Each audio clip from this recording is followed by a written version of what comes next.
Absolutely. Thank you so much for being there and welcome back. This is hashtag Y in the morning and my good name is Ban Sanko. You can find us on X and the rest of the platforms, which is Y254 channel on the hashtag Y in the morning.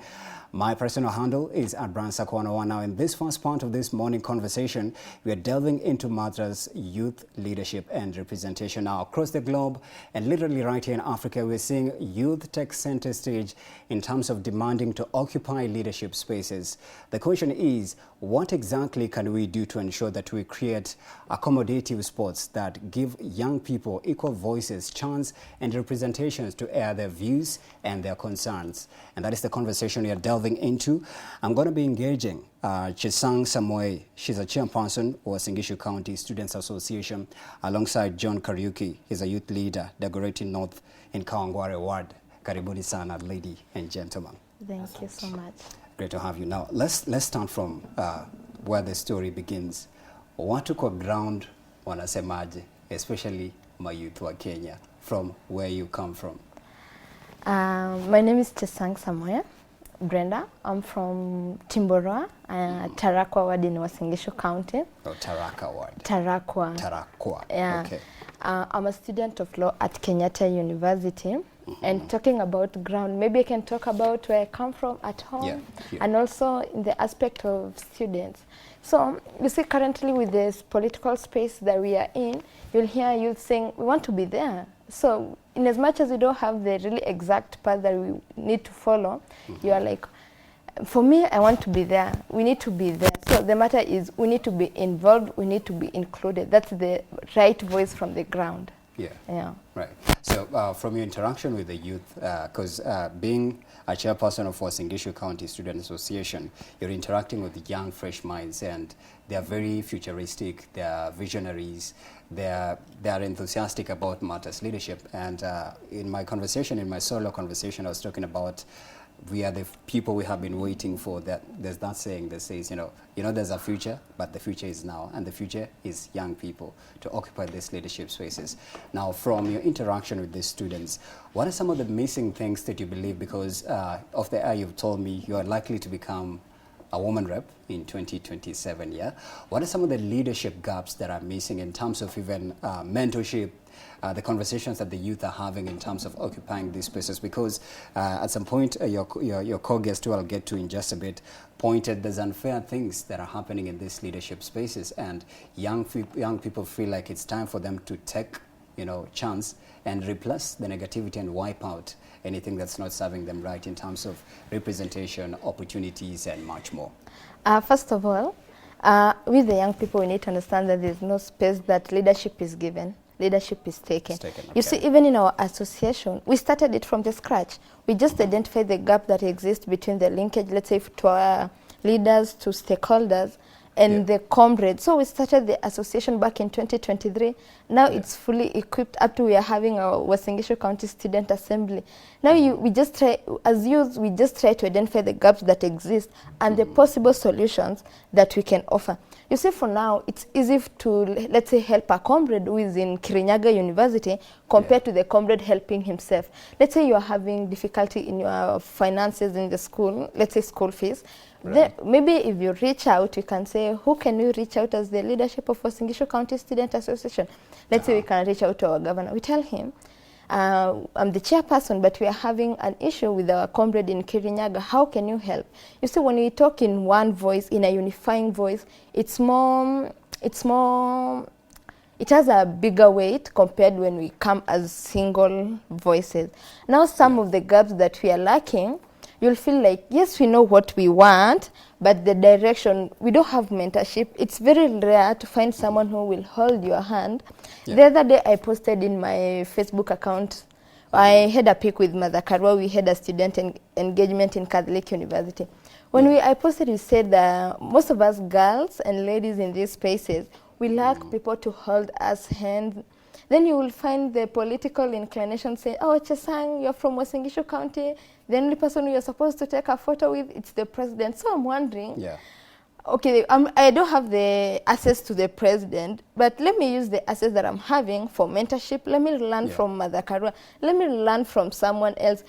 Everything, I think our society is inclined to the position that when today I'm seen with, let's say I'm seen with Babu Owino, there's an automatic chesang, ametoka ile mrengo yetu. So I really feel that we need not to make everything political. We need to see things in a way that's for development and positivity, because what Babu Owino can offer, rather than me staying, let's say he can nurture me, rather than me staying being just Chesang, I want to assess those opportunities. Also, we are having challenges in our policies. Like the policies that we are having currently does not really incline to the generation that we are having. We are having a very different generation that were under 18 when the constitution was being promulgated. So I think the policies that need to be included for the youths, need to be friendly. And also, you see, the representation in our National Assembly. In Kenya, the median age is around 19 years. But when you see our National Assembly, Senate, and all other leadership positions, the median age is 50. So you'll find there's an age gap between the representation of our members and the society that is being represented, having in mind that the youths are the majority in our society. Yeah. From your county in Tarakwa ward, right? What are some of the main issues that are affecting the youth? If you get that chance to be a leader, you'd rather address directly? Let me not talk about Tarakwa ward, I'll be biased, but because I'm having students in the whole county, I think I can discuss much when it comes to Uasin Gishu County, and also because I'm an aspiring women representative there, so I think I need to... People-centered, go ahead. So I think some of the things that the young generation is working against them, you'll find it's the issue of social media also. Most of us stick our mind so much in social media, forgetting that we have things to do behind. Kwa ground, we have things to do. We have education, and also when it comes to the challenge of drugs and substance abuse. You see, let's say I've just graduated. Let's say, then after graduation, I have nothing to do. I don't have class to attend. I don't have any work to do. So I'll be just there, let's go. So I'll be working under influence. And you see, at the end of the day, I might be influenced to delve into drugs and substance abuse. We also have the challenges of access to information, access to opportunities. You'll find most of the instance, whenever I share an opportunity in our platform, it'll be, let's say the Public Service Commission is offering internship, you'll hear most of the people saying, if it were not you, will not access this information. So I think there needs to be more channels on how the opportunities, let's say more so from the government space, on how they channel their information. Also, you see, even with the upcoming National Youth Council, like you'll see, yes, it's there in the media, but back in my village, I have to go tell them what the National Youth Council deals, the procedure of being a member, and like I have to go step by step. Also, so how are you planning to address that challenge? Because I believe that's a big festering issue, access to information. At such a day and time in 2025, it's still an issue in a country in East Africa, then there's a problem.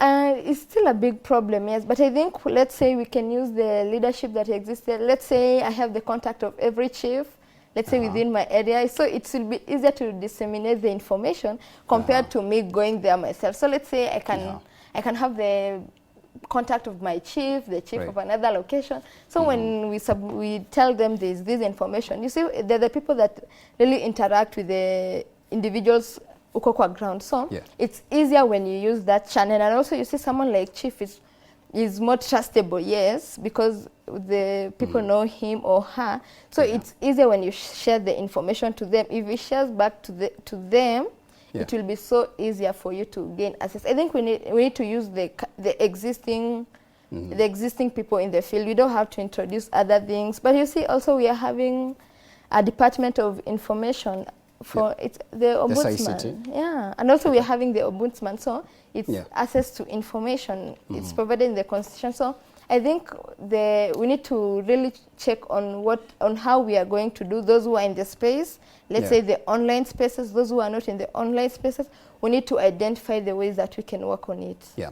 Lastly, you said difficult to access information. What kind of information? Is it educative information, because I believe in the advent of everybody having a smartphone, once or twice you can slide into Facebook. It doesn't matter. I believe even in the interiors of the most interiors, those that at least own a smartphone have at least one of these social apps, and that's where a lot of young people are. So do you mean maybe the youth in that specific demographic do not have smartphones or computers, or it's just illiteracy or it's poverty that's at its peak?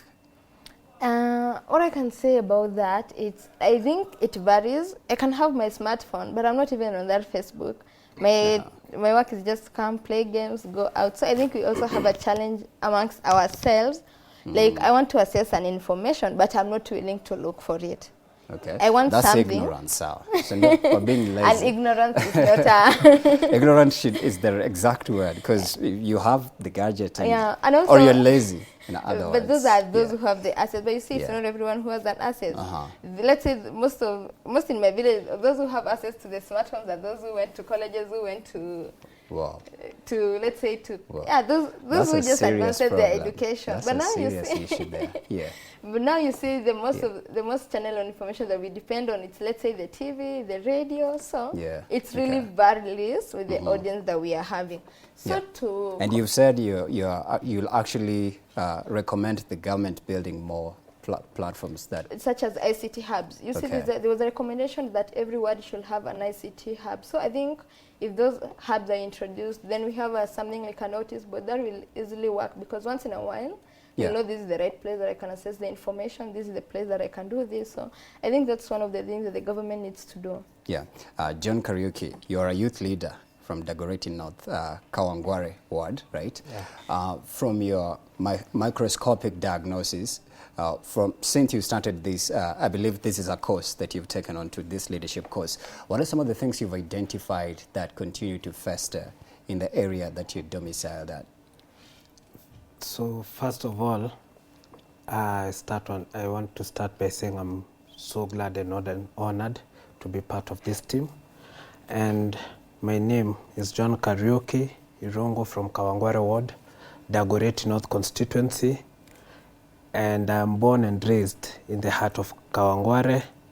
And I'm here to speak on behalf of Kenyans, on behalf of the unemployed youth, on behalf of the many mothers who don't know what to give their children today at night.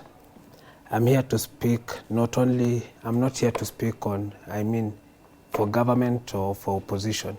I'm here as a Kenyan citizen, hungry for the change and to fix our nation.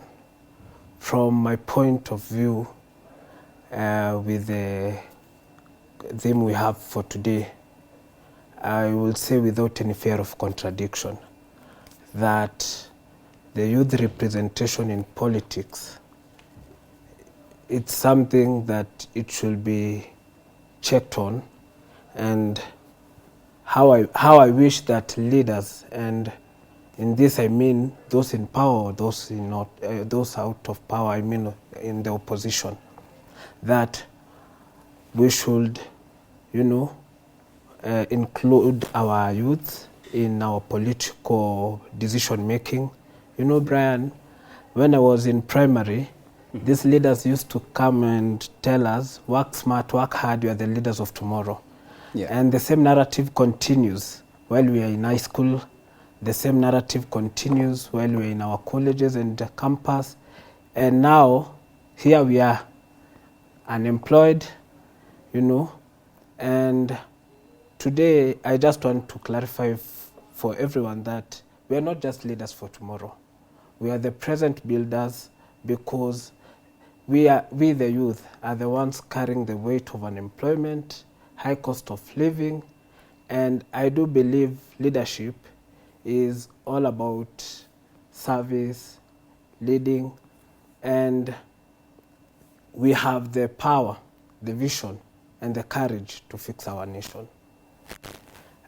Just to, say something on what you've asked, I want to talk about a little,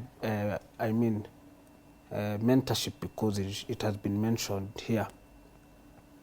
And I'll say, you know, I'm from the ghetto, from the Kawangware slums, and the one challenge that we have as the people, I mean of the young people from there, is that most of these people despise our humble beginnings. Not once, not twice, I have approached a leader and, you know, talked to him or her with all humility, and, you know, all you want is just to have a political father or a political mentor. But just because you are somewhere, you come somewhere from the slums, what they do, they just despise you. You know, that is one challenge that we are really fighting with as the youth from the lower ground. By despise, you mean they don't let you have a voice or hear your concern, or they just shut you down? It's like, hi, I'm John Keruki from Kawangware, boom, bye, I don't want to hear from you. Oh, which of that? What happens when you approach a leader, all he or she sees is that you just want handouts. Oh, yes. You see? Okay. For instance, I come approach Chesang as, let's assume she's the women rep of Uasin Gishu. With all due respect, I've just come as a young Kenyan. Yeah. Just, you know, I want just someone to hold my hand, Yeah. you know, to navigate around the political world. Yeah. You get? But what she will see is that this young man just wants the 500 bob and vanish. And, you know, the approach that the politician gives us is that when you meet with the politician, he or she will be very quick to send you, you know, something so that you are just shut up. Yeah. So if you came to speak about, let me talk about the area that I come from. And one thing I just want to clarify is that personally, I believe in pure, pure politics, siasa safi, and I'm not here to play blame games, you know. I'm here to offer the solution that I have, that I think it can help Kenya at large, and most particularly the area that I come from. Yeah. If these leaders can change their perspective towards us, I think it will go a long way. Because the moment I've come to you and you've just shuttered me out, you see, along the way, what will you do as youth in Kenya? You see? And another thing about the access of information. Do you believe it's also the same issue in Kawangware at large? Yeah. Dagoretti North, access to information is still also an issue, because she's alluded to it in Uasin Gishu County at large, in Tarako, where she comes from. Yeah. Just to point out. Go ahead, sure. Just to point out about what my sisters just said about the ignorance. But I want to speak from a point of a young man somewhere in 46, then Kawangware. Yeah, there's a place called 46. I don't dispute the fact, it's just an area. Yeah, I'll visit very soon. Okay. 46. Yeah, sure. Yeah. Go ahead. I don't dispute the fact that I have a smartphone. But do I have the access to internet? You get what I'm saying?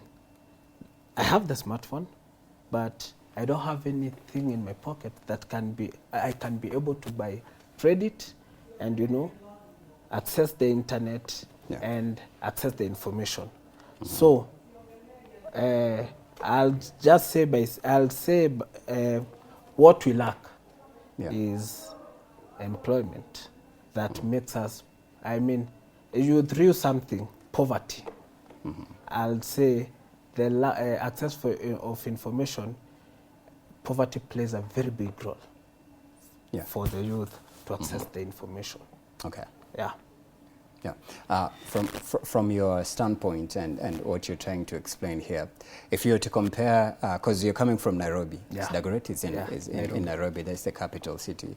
If you were to compare the two divides, if you were to paint a panoramic picture of just a typical Gen Z in 46, in Area 46, where you pointed out, yeah, what is the life like of that Gen Z lady or that Gen Z gentleman, like right now? Probably, maybe they've woken up, or maybe, you know, they're trying to figure out, you know, what is the life like of this Gen Z who doesn't have a job, you know, there's so much amiss in their life, you know, things that they need to have, but they don't, you know. If you're to just explain, or look at you come from there, you have this experience, man. Please let us know, typical life of that youth in 46. If I can compare the youth from my area and the youth from what word? Singishu County, yeah. Okay. I think the youth from my area, they have the advantages. Mind you, we live in a city, a developing city, unlike there was in Gishu. But we are the most forgotten people. You get what I'm saying? We are the most ignored people. So most ignored, most forgotten. Okay. I mean forgotten. I mean, let me just clarify there. Forgotten is we are we are used as political decorations. That's what I mean. We are used as voting machines. We are used as, now they are calling us goons. That's what I mean. Like, we are used during a particular time, then we are forgotten. Then, after a period of time, now... Then you're remembered and brought on board, yeah. Yeah. So, after a period of time, now we are brought on the table. You see? And what I like to say, and this I'm talking from a very point of, you know, personal point, is that how I wish that our leaders, who we voted for, can include us in the decision making, in the policy making, you know, in the budgeting of this nation, because with the youth, we have all it takes. The only thing that we lack is the mentorship. The only thing that we lack is how are we going to make it to the political table. And that's a good point. I love that. But I wanted you to just explain what is the panoramic life of a typical Gen Z in Kawagware 46. But anyways, but then what is pushing young people to be extremely passionate about getting into office? If you were to backtrack like 5-10 years ago, there wasn't this spirit of revolutionarism and activism and we can't have you, get out, we need a young person who represents us. From your experience and your mindset and what you've gathered across, what is pushing young people to want to get into office, become the next leader, become the person who's going to change and transform their community, from your experience? I believe we have everything that it takes to change. And as the youth, I think at some point we lose the track. As you've said, there is a time they were, you know, engaging in the activism and stuffs. But, you know, one thing that we are fighting in this world, and more so from the area I come from, is rejection, you know. And I think we don't have the courage to endure being rejected by a certain group of people. And it plays a very major role for some youths to step down. But as for me, I truly believe that these are the things that happens. It is life. Being rejected, it is life. But there is something that is pushing me and making me pursue to be in office, because I do believe I have the solution from Kawangware ward. For instance, I don't want to politicize everything, but in my area, I just want to be specific. And in my area, maybe we address the issue of unemployment. You see, we are not asking for white-collar jobs, but we want leaders who can nurture talents. You know, our people, we have very good footballers, we have very good musicians. We want a leader who can at least prioritize the talent, build us a studio, people to record their music free. You get? Like we want just to be empowered. After empowering us, you know, what people forget is, as you are a member of county assembly or as you are member of parliament, building a road is good. I don't dispute the fact that we must develop our area. Building a hospital is good, but there is more than building a hospital. You know, we are talking about, after building your hospital, you should at least, you see, notice the people who have worked in the medical area. That's a source of employment. See, the watchman at that hospital, that's a source of employment. The talents, you know, it will help us go a long way.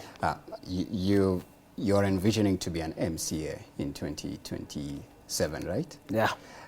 These issues that you pointed out, highlighted, like unemployment, how will you address unemployment directly as an MCA from Dagoretti North, Kawangware ward? If you'll get that chance, if you'll be voted into office, how will you address it?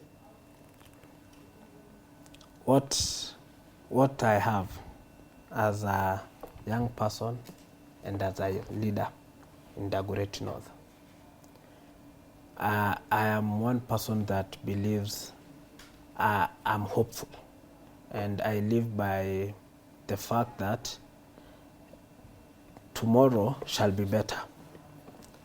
I do believe what we are fighting right now as a young generation is just lack of, you know, knowledge and information, as it was earlier stated. But if given a chance to lead,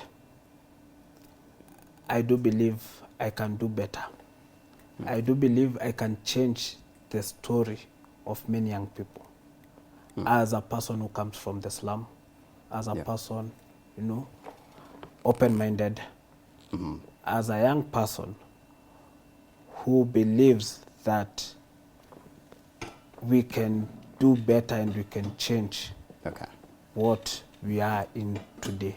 Let me come to you, Jesam. We live in a world where I'd say technology has made everything fluid. It's really unfortunate you mentioned the issue of access to information is still festering in Uasin Gishu County, because in the 21st century, in 2025, it's a problem. It's a problem. But again, when it comes now to addressing the issue of equal representation into political spheres, you've mentioned the issue of policy making, even politicking at large. What is the main barrier to having young people be included on the table?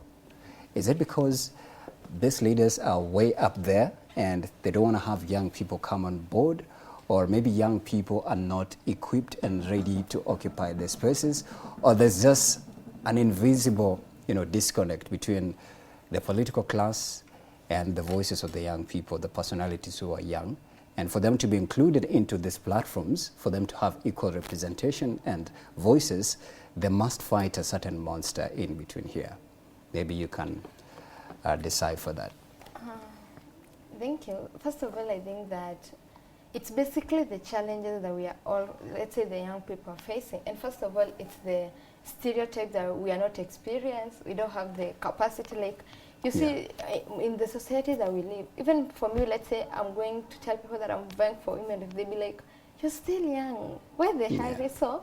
They be like, you've not served anywhere. So I feel like there's a stereotype of saying that the young people You're are young, dumb, and inexperienced, broke. we are young, naive. Yeah.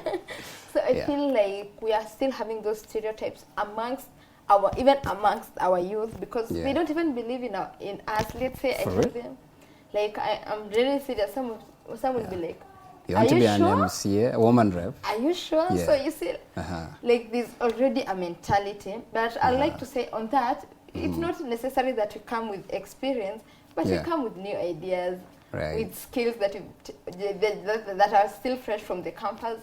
Also, we are having the challenge of the system is keeping us. Let's say if I'm supposed to buy in Wasingishu, I know my place. We are pro-UDA. You know where to touch and not to touch. Yeah, so who to ruffle, who not to ruffle. Yeah, so we still have those. Let's say I'm from Wasingishu. The person I'm supposed, let's say, to hold my hand, it's the UDA party. But now, let's say I'm like, I'm you going want to be an UDA. I want to buy a women rep. Yeah. Some people will say, first of all, you know, the current women rep has been supporting the government. She's the system, so you're given this. So you're not given a chance to challenge the status quo or attack the issues that are festering. Yeah. Okay. So you're being told it will be very impossible for you to get the party ticket. So I also feel that our political parties plays a very big role in keeping the youth from accessing those leaderships. Yeah. Also, with just the Kenyan election system, you must have funds. And you see, for someone like me, I'm just a 22-year-old.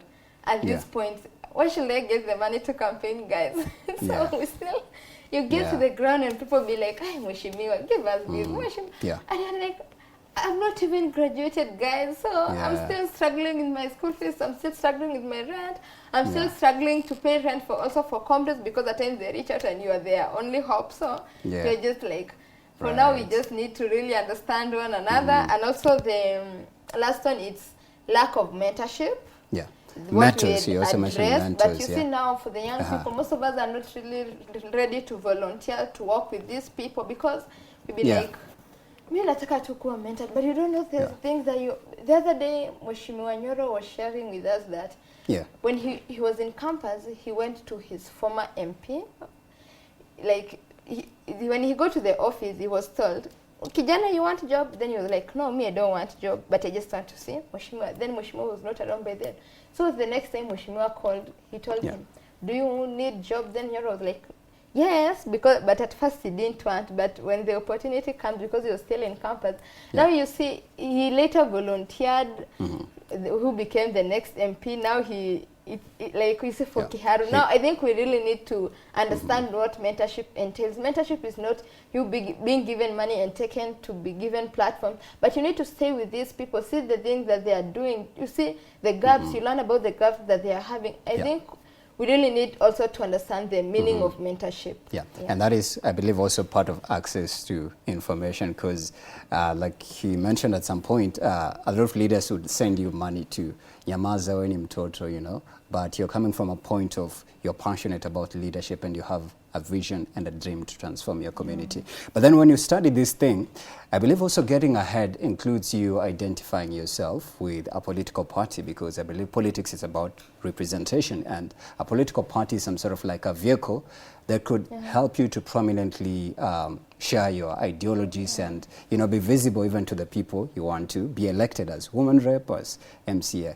Why are we not seeing young people, you know, get into these parties openly and also receiving open arms reception? And those also that have been there, they've been kicked out or they ran away.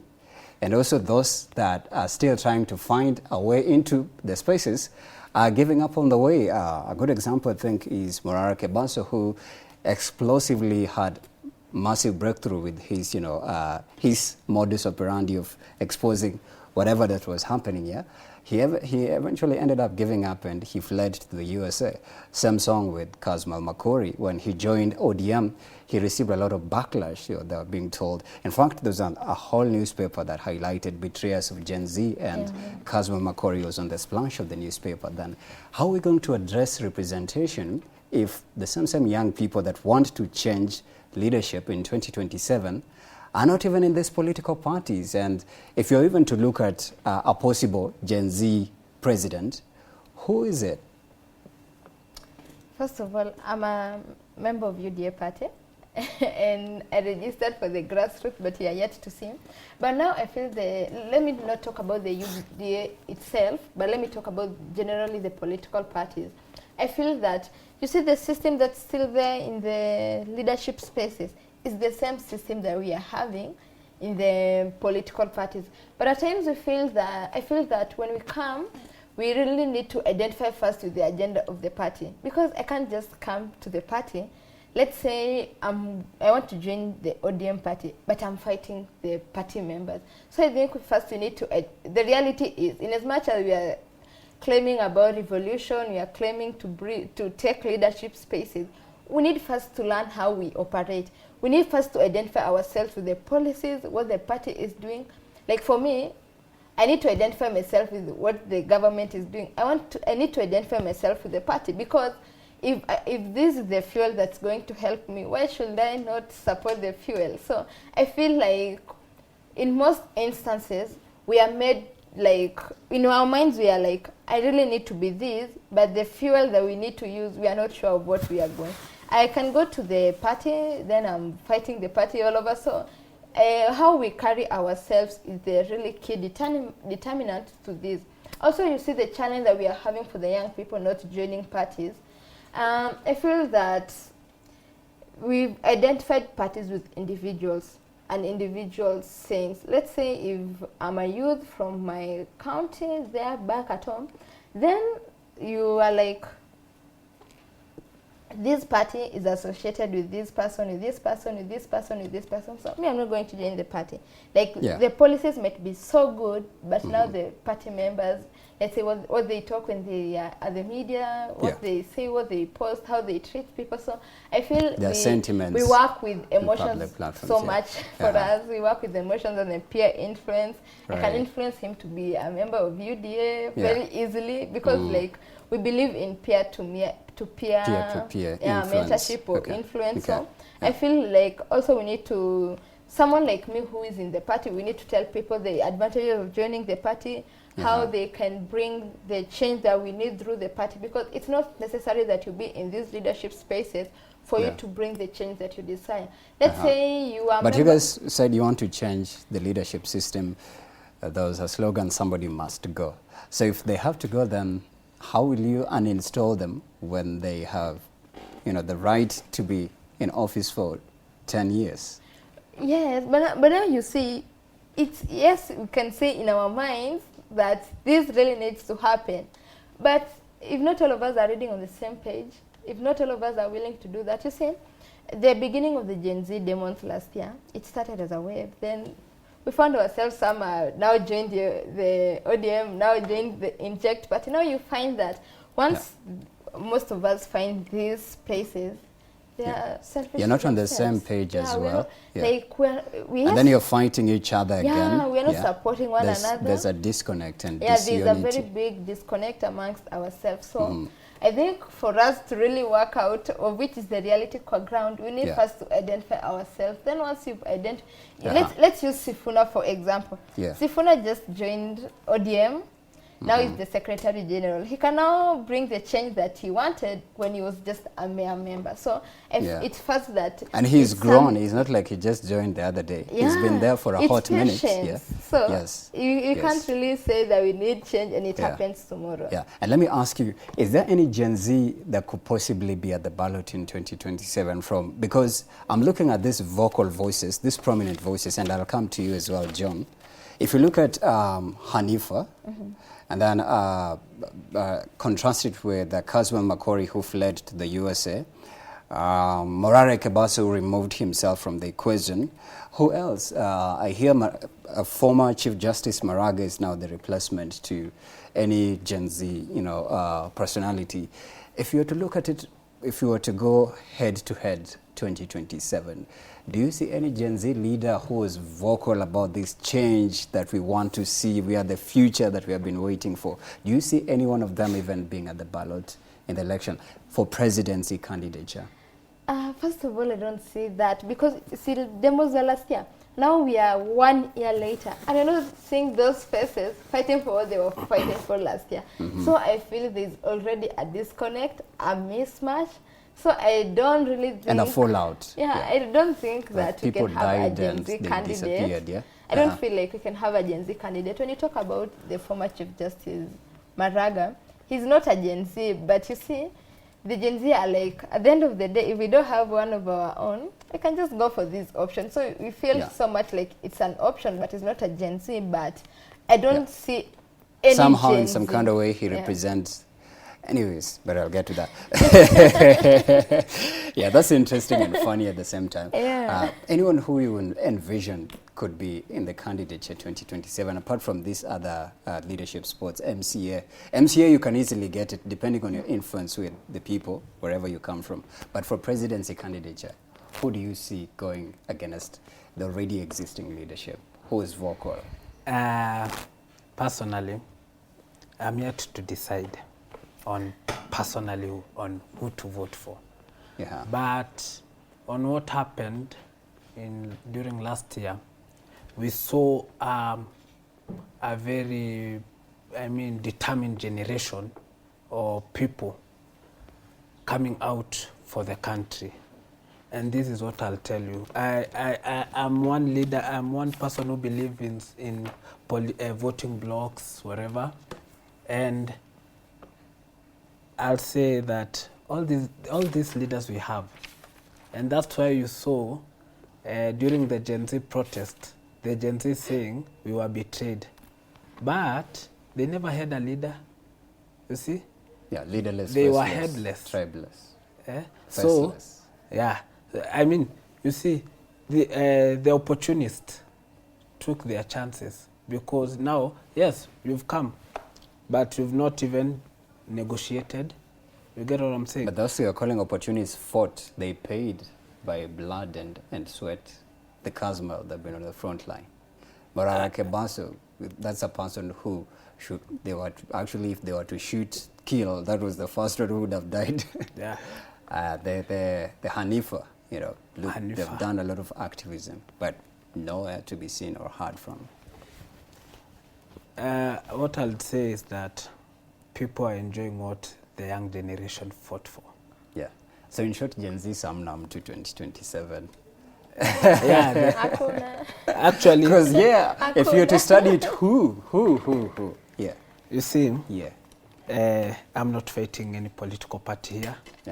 But we all know who are the people who are joyriding the sweat that the Gen Z fought for. So you leaderless, faceless, it was just efforts in futility, because I can imagine and now there's a lot to point out, but you see, Brian, if the Gen Z could have agreed on a leader, right now we could not talk. What prevented you from agreeing on the leader? Because you've had this duration from last year and now 2025 here. You still have time even to do so. Even right now, you can still agree. The two of you, Musebe, you're going to compete at the ballot in 2027. What is preventing you guys? What is the barrier? Now the problem with our youth, and I'm sorry to say, most of them don't have ideas. You see? Now we cannot count on them, not unless something changes between now and the time IBC is going to start the process. Yeah. Is it an issue of ideas, having ideas, or a personality who has capacity to influence? Because I can believe if Kazmal just turned around as a meninta kwa ballot, trust me, in as much as there's hatred, ama kuna hiyo backlash and dissent, but at least he's an influential figure in the Gen Z space. I don't know if you agree. I'm getting. Yeah. But even Morara Kebaso, if he announces right now on his Instagram, 2027 Nico ballot, trust me, there'll be traction there. Is it about an issue of influence or lack of ideas? But either way. But now the question is, will they register as voters? Now that's the big question. But Gen Xers are supportive. You can have influence, actually. Yeah. And I just want to to come up with a figure in my mind that the 2025 protest across the world, there were maybe 15 million young people on the streets. Okay. But out of these 15 million people, And for example, Morara Kebaso running for the president's seat, out of this 15 million that he is hoping that they will vote for him, how many of them will they have the, the hunger to wake up very early in the morning and go and cast their vote? You see? And coming back to now the question that you asked about the the president candidates, for instance, Justice Emeritus David Maraga. And what I am yet to see, a person with with pain, with the motive of changing the system that we are talking about the unemployment of the youth. I am yet to see a person who is going to empower our youth. Yeah. You see, for instance, I want just to finish up because you're exiting. Throw something. Yeah. 15 seconds. I'll just say something, because these leaders don't have any clear intention with us. Yesterday it was very unfortunate to see young people used to go to disrupt a church in Muranga. And from that point, I would say those people who are in charge of that thing, it's just very clear that they don't have any clear intention with the youth. Okay, yeah. Say your last punching lines as you exit and where people can get to interact with you on social media. You're exiting. You have 5 seconds, also 5 seconds, Chesang, as we exit. This is your camera. Thank you. So, first of all, as I come to a conclusion, I just want to take this opportunity to welcome the people of Kawangware and Mosoda Goreti North on 18th of October. We shall be having a medical camp that shall be sponsored by Anthem Doctors, and we are doing this so that to help the common Mwananchi and the common Wanjiko to access good health, and we shall be having something good. You can get me on all my social handles at John Karaoke. Thank you. All right, Chesang, what is your word to the youth who have been watching you, and what will you do for them when you get to become woman rep in 2027? Thank you so much, Sakwa. In conclusion about today's engagement, it's like the spaces that we occupy, you don't have to be given. My friend said here that Kinaka Samueli took the opportunity, but I think that's called positioning. What you want, kindly position yourself to it. And for our young people, kindly ensure your voters turn up to vote. As of now, let's see the potentials of the candidates who are there. There are options, and some of them are not options. So we really need to identify ourselves with something. Also, let's turn up and vote. Let's support each other. And for my Uasin Gishu County people, I'll be there in the ballot 2027 for the women representative position. And in August, we are having a mega mentorship as Uasin Gishu County Student Association in a place called Chirchir. See you all there, and thank you so much. Find me at Chesang B. Samoy in all social media platforms. Exactly. Thank you so much. Exactly. Thank you so much once again. I've been speaking to Chesang Samoy, chairperson of Uasin Gishu County Students Association, Tarako Ward, alongside John Kariuki, youth leader, Dagoretti North, Kawangware Ward. Good luck, all the best. I can't wait to see you at the ballot, yeah? Yeah. Right.